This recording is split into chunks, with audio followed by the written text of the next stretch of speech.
नमस्कार दोस्तों, स्वागत है आपका हिंदी नॉलेज शो में। तो दोस्तों, भारत ने सबसे बड़ा इतिहास रच दिया है और एक ऐसा रिकॉर्ड बना दिया है जो पिछले 74 सालों में हम नहीं बना पाए थे। आखिरकार हम उस मुकाम पर पहुंच चुके हैं और सबसे खास बात यह है कि हमने ये इतिहास उस समय रचा है जब पूरी दुनिया डिक्लाइन हो रही है, नीचे की तरफ जा रही है। भारत जबरदस्त तरीके से छलांगे लगा रहा है। लेकिन क्या है रिकॉर्ड, मैं आपको बताता हूं। दरअसल आप सभी लोग जानते हैं कि भारत की ये मंशा है कि आने वाले समय में हम एक बहुत ही बड़ी सुपर पावर बने। और सुपर पावर बनने का देखिए एक सिंपल सा फॉर्मूला है, और वो ये कि अपनी अर्थव्यवस्था को जितना हो सके उतना ज्यादा स्ट्रोंग बना लो। इससे होता यह है कि जब आपकी अर्थव्यवस्था मजबूत हो जाती है, आपके हाथ में पैसा आता है। आप उस पैसे का इस्तेमाल करके अपनी सेना को सुपर पावर बना सकते हैं, अपनी डिप्लोमेटिक पावर बढ़ा सकते हैं, दुनिया भर में अपनी सॉफ्ट पावर का लोहा मनवा सकते हैं। इसका सबसे बेहतरीन उदाहरण है अमेरिका। अमेरिका 1776 में ब्रिटेन से आजाद हुआ था। इसके बाद 125 साल आजादी के बाद अमेरिका ने एक ही काम किया, सिर्फ वो ये कि अपनी अर्थव्यवस्था को बहुत ही ज्यादा स्ट्रोंग बना लेना। और जब इनकी अर्थव्यवस्था बहुत ही ज्यादा स्ट्रोंग बन गई, उसके बाद इन्होंने सन 1901 से लेकर 1905 के बीच वर्ल्ड गेम में एंट्री ली और उसके बाद दो विश्व युद्ध लड़े, अपनी सेना को दुनिया में सबसे शक्तिशाली बनाया। उसके बाद सोवियत यूनियन जैसे एक बहुत बड़े एम्पायर का विघटन भी करवा दिया और आज भी ये दुनिया की सबसे बड़ी अर्थव्यवस्था है।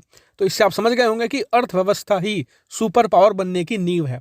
और इसका एक और अच्छा उदाहरण है सोवियत यूनियन। आप सभी जानते हैं कि सोवियत यूनियन जितने भी साल रहा, उन्होंने सिर्फ अपनी सेना बढ़ाने पर ध्यान दिया, इकोनॉमी पर कोई ध्यान था ही नहीं। और उसका रिजल्ट ये आया कि 1991 में सोवियत यूनियन जैसा एक बहुत ही बड़ी मिलिट्री पावर भी टूटकर बिखर गया। तो अब आप ये तो समझ गए होंगे कि सुपर पावर बनने के लिए पहले इकोनॉमी को बहुत स्ट्रांग बनाना पड़ता है। लेकिन इकोनॉमी को कैसे स्ट्रांग बनाए, तो इसका भी एक फॉर्मूला है, वो है ज्यादा से ज्यादा एक्सपोर्ट करना। और इसका सबसे रिसेंटली अच्छा उदाहरण है चीन। चीन ने ज्यादा से ज्यादा एक्सपोर्ट करके सामान दुनिया भर को बेचा है, उससे प्रॉफिट कमाया और उसी प्रॉफिट से अब वो अपनी एक बहुत बड़ी सेना को खड़ा कर रहे हैं। लेकिन आपको जानकर खुशी होगी कि भारत सरकार भी अब ये फॉर्मूला समझ चुकी है और इसीलिए आपने देखा होगा कि पिछले 3 साल में हमने जबरदस्त एक्सपोर्ट किए हैं।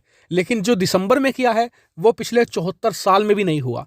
दरअसल भारत ने दिसंबर के महीने में रिकॉर्ड तोड़ एक्सपोर्ट किया है, करीबन 37.5 अरब डॉलर का। जी हाँ, सिर्फ एक महीने में हमने लगभग 37.5 अरब डॉलर का सामान दुनिया भर को एक्सपोर्ट किया है और ये हमारे 74 साल के इतिहास में सबसे ज्यादा है। इतना ही नहीं, अगर आप अप्रैल के महीने से लेकर दिसंबर तक जोड़े, क्योंकि हमारा जो फाइनेंशियल ईयर है अप्रैल से स्टार्ट होता है, तो अब तक हम करीबन 300 बिलियन डॉलर का एक्सपोर्ट कर चुके हैं। और इस साल की शुरुआत में सरकार ने यह लक्ष्य रखा था कि अप्रैल 2021 से अप्रैल 2022 तक, यानी कि एक फाइनेंशियल ईयर में हम करीबन 400 बिलियन डॉलर का एक्सपोर्ट करेंगे। लेकिन अब आंकड़ा बताया जा रहा है कि बड़ी आसानी से भारत इस 400 बिलियन डॉलर के आंकड़े को क्रॉस कर जाएगा।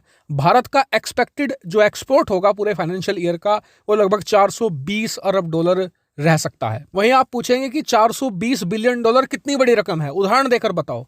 तो आप पाकिस्तान की सारी अर्थव्यवस्था उठा लो, नेपाल की उठा लो, भूटान उठा लो, श्रीलंका उठा लो, म्यांमार उठा लो, इन सब की अर्थव्यवस्थाओं को अगर आप जोड़ भी देंगे तब भी करीबन 100 बिलियन डॉलर बचे रह जाएंगे। ये इतनी ज्यादा बड़ी रकम है। लेकिन अभी रुकिए, जो असली चमत्कार है ना, वो तो भारत अमेरिका करने वाले हैं।